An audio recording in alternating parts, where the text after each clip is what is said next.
Trust mutual fund के CEO Mihir Vora जुड़े हैं, उनसे बात करेंगे। मिहिर जी, गुड मॉर्निंग। मिहिर जी, एक चीज़ तो है, मार्केट में वापस एक डर जरूर लौटा है, लेकिन पैनिक नहीं है जो मार्च में था। कच्चा तेल वापस ऊपर आया, रुपये फिर 96 पर। लेकिन इस समय इस गिरावट में बाइंग करनी है या थोड़ा सा केयरफुल रहने की ज़रूरत है? गुड मॉर्निंग, नमस्कार अनुज, थैंक्स फॉर हैविंग मी। मेरे ख्याल से ये जो मार्केट का रिएक्शन है काफी, मुझे लगता है मैच्योर रिएक्शन है सो फार।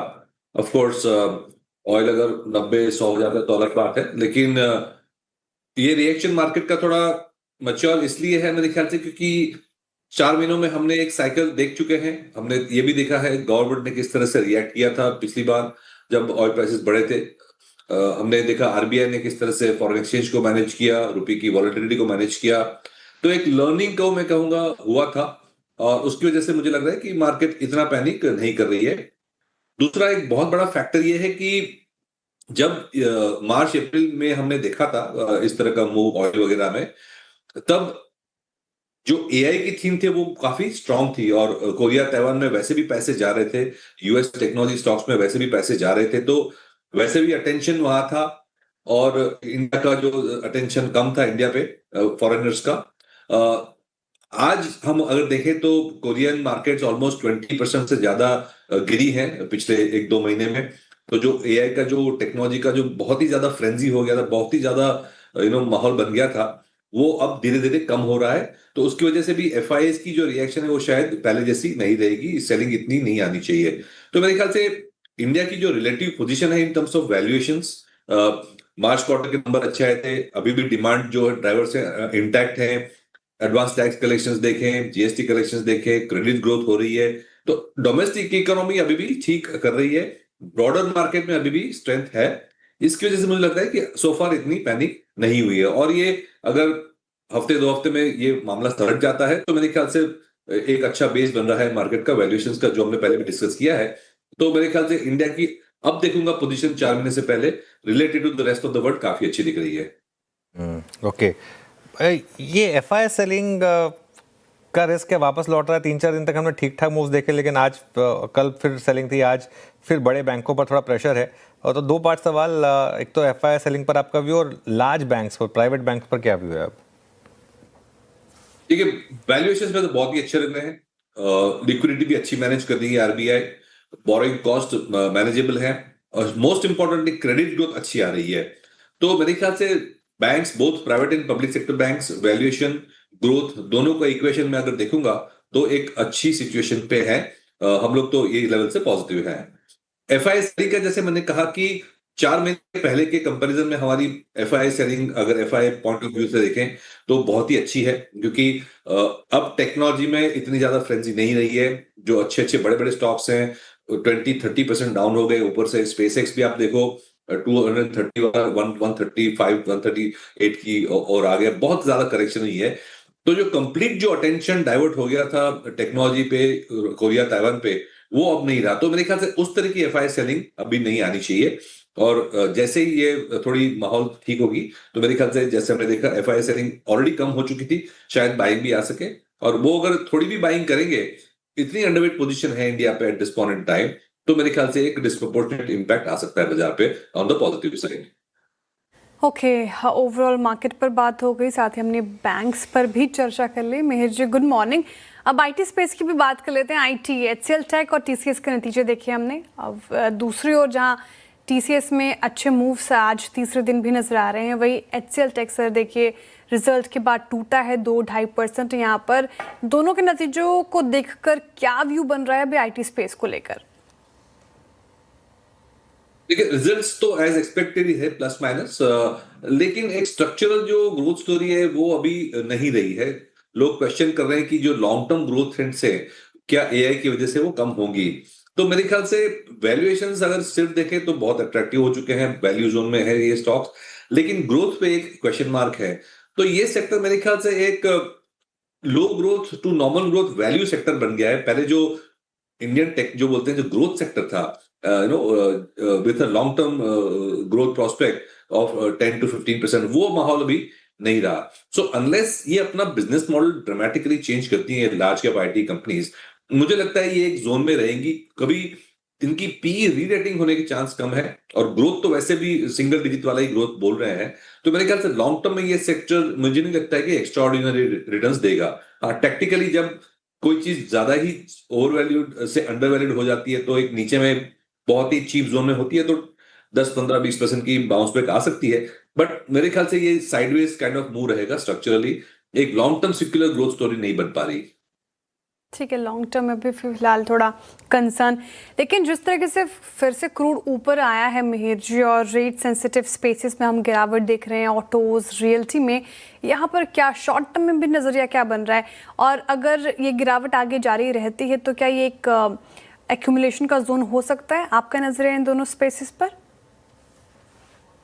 डेफिनेटली ये जो ऑटो है, रियल एस्टेट है, बैंकिंग एंड फाइनेंस है, to some extent capital goods वगैरह भी जो है वो डोमेस्टिक प्लेज हैं। और जैसे मैंने पहले कहा कि डोमेस्टिक इकोनॉमी में demand consumer point of view से देखें, कंज्यूमर क्रेडिट की पॉइंट ऑफ व्यू से देखें, कॉर्पोरेट क्रेडिट की पॉइंट ऑफ व्यू से देखें, और या इवन प्राइवेट सेक्टर में जो हम कैपिटल एक्सपेंडिचर की रिवाइवल धीरे धीरे देख रहे हैं, तो ये सारी डोमेस्टिक थीम जो है मेरे ख्याल से अगर नीचे आती है तो डेफिनेटली एक क्यूमुलेटिव बाई जोन में आती है। क्योंकि हमारी ब्रॉड थीसिस तो यही है कि इंडियन इकोनॉमी जो fastest growing large economy in the world का जो हमें टैग मिला था और जो अभी भी है वो अभी भी बरकरार है, उसमें कोई चेंज नहीं आया। जो हमने मार्केट की करेक्शन देखी 1.5-2 साल में, साइडवेज करेक्शन में कहूंगा, वो थोड़ी वैल्यूएशन करेक्शन आ गई थी। एंड प्लस एआई की जो सारी अटेंशन कोरिया, ताइवान और यूएस टेक पे चली गई थी, उसकी वजह से भी हमें एफआई की सेलिंग मिली और मार्केट नीचे रहा। लेकिन अब लग रहा है कि जो ग्लोबल सेक्टर्स हैं उस पर ध्यान कम रखना चाहिए। वो फ्रेंजी भी कम हो रही है। मैंने जैसे कहा एआई में सेमीकंडक्टर स्टॉक्स बहुत ज्यादा करेक्ट हुए हैं पिछले 2 महीनों में। चिप्स, सेमीकंडक्टर, मेमोरी, सारी जो इकोसिस्टम है उसमें काफी करेक्शन आई है, तो वो फ्रेंजी कम हो गई है। तो अब again back to domestic sectors, और वहां तो मेरे ख्याल से जो नंबर्स दिख रहे हैं हमें, तो डिमांड तो बहुत अच्छी है वहां पे। तो डेफिनेटली बाय ऑन डिक्लाइंस वाली बात है ये। बाय ऑन डिक्लाइन वाली बात है ये। रिकवरी आ रही है मार्केट में एक बार फिर से थोड़ी सी, तो लेट्स वेट एंड वॉच। हमने काफ़ी बड़े सेक्टर डिस्कस कर लिए। इस समय अगर आपको फ्रेश पैसा डालना हो मेरे जी, तो मार्केट में कौन सी थीम्स आपके हिसाब से सबसे स्ट्रांग हैं? हम बेसिकली 3 बड़ी थीम्स प्ले करते हैं टिपिकली। एक तो जो डेमोग्राफिक्स की वजह से इनकम लेवल्स बढ़ रहे हैं और सेविंग्स बढ़ रहे हैं, तो सारी जो प्रीमियम कंजम्पशन की गुड्स और सर्विसेज हैं, जैसे कि travel and tourism, hotels, airlines हैं, हाई एंड कार्स, एसयूवीज वाली जो सेगमेंट है, या तो हायर एंड बाइक्स हैं, जेम्स एंड ज्वेलरी है, वो सेगमेंट्स मेरे ख्याल से स्ट्रक्चरली हायर ग्रोथ पाथवे हैं। तो ये सेगमेंट है जहां पॉजिटिव है।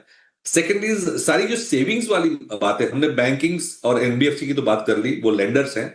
लेकिन जो capital market linked non lenders है, for example broking, asset management, wealth management, insurance, mutual fund distribution है, इंश्योरेंस डिस्ट्रीब्यूशन है, एक्सचेंजेस हैं, आरएनटी एजेंट्स है, एएमसीज हैं, तो वो सब जो है कैपिटल मार्केट्स वाली इकोसिस्टम, वो भी सिक्योरली एक, मैं कहूंगा, लॉन्गर टर्म ग्रोथ फेज में है। सो ये तो कंज्यूमर और इनकम लेवल्स पे बात हो गई। सेकंड जो हमारी थीम है वो फिजिकल एसेट क्रिएशन की थीम है, जहां पे infrastructure, private sector capex, construction, defence, transmission and distribution, real estate, utilities like renewables वगैरह में है पूरी इकोसिस्टम। ये सारी इकोसिस्टम मेरे ख्याल से एक लॉन्गर टर्म ग्रोथ फेज में आ चुकी है। तो ये भी एक थीम हम अच्छी प्ले कर रहे हैं। और थर्ड थीम है जो न्यू एज कंपनीज है, जहां पे हमें लगता है कि जो बिजनेस मॉडल्स देमसेल्व्स बहुत लंबा ग्रोथ पाथ पे है, जैसे कि B2C कंपनीज है, अलग अलग न्यू एज कंपनीज आई हैं, वो उसमें भी हमारा डिसेंट ओवरवेट रहता है, क्योंकि हमें लगता है यहाँ पे एड्रेसेबल मार्केट बहुत ज्यादा बड़ी है। और ये जो कंपनीज हैं उन्होंने एक अच्छी मोट बना ली है। इनको रिप्लेस करना या नया बिजनेस मॉडल क्रिएट करना इसके उनके कंपैरिजन में काफी डिफिकल्ट है। तो न्यू एज कंपनीज में भी हम टिपिकली ओवरवेट रहते हैं। तो physical asset creation, new age companies and savings and premiumisation, ये बड़ी बड़ी थीम्स हम खेल रहे हैं पोर्टफोलियो में, और ये लॉन्ग टर्म थीम्स हैं। इंटरेस्टिंग थीम्स मिहिर जी, और लॉन्ग टर्म पर्सपेक्टिव से यहाँ पर रखेंगे फोकस। ईएमएस स्पेस इसने भी अच्छी रिटर्न्स दिए हैं कमाकर मिहिर जी। अब डिक्सन टेक्नोलॉजीज को लेकर जो मच अवेटेड जेवी था वीवो के साथ वो भी हो गया है। पीजी इलेक्ट्रोप्लास्ट, एम्बर, सीजी पार, सिरमा, बहुत अच्छे अच्छे रिटर्न्स मिले हैं। सरकार की तरफ से भी सपोर्ट है इस पूरे स्पेस को लेकर। ये कोई बड़ा थीम नजर आता है आपको? डेफिनेटली ये मैन्युफैक्चरिंग, जो जैसे हमने कहा, physical asset creation, manufacturing capacity वाली थीम है। गवर्नमेंट का भी काफी अच्छा फोकस है इस पे। और जैसे मैंने कहा कि जब कोई थीम नई शुरू होती है तो ऑब्वियसली एक पर्टिकुलर प्लेस पे शुरू होती है। तो हमने असेंबली से शुरू किया, फिर पीसीबी में गए, अब बैकवर्ड और फॉरवर्ड इंटीग्रेशन हो रही है, और सारी जो इकोसिस्टम है बन रही है। बड़े बड़े जो एप्पल की जो इकोसिस्टम, बड़े बड़े जो फोन मेकर्स है, Samsung, Apple and of course the Chinese ones, they are sourcing from India. तो मेरे ख्याल से ये एक बहुत बड़ी लंबी स्टोरी बन रही है विद द कीन फोकस ऑफ द गवर्नमेंट। तो डेफिनेटली ये थीम एक मल्टी ईयर ग्रोथ स्टोरी पे है। और पिछले 1-2 साल में, 1.5 साल में करेक्शन भी हुआ है, तो वैल्यूएशन भी एक अच्छे लेवल से शुरू हो रहे हैं।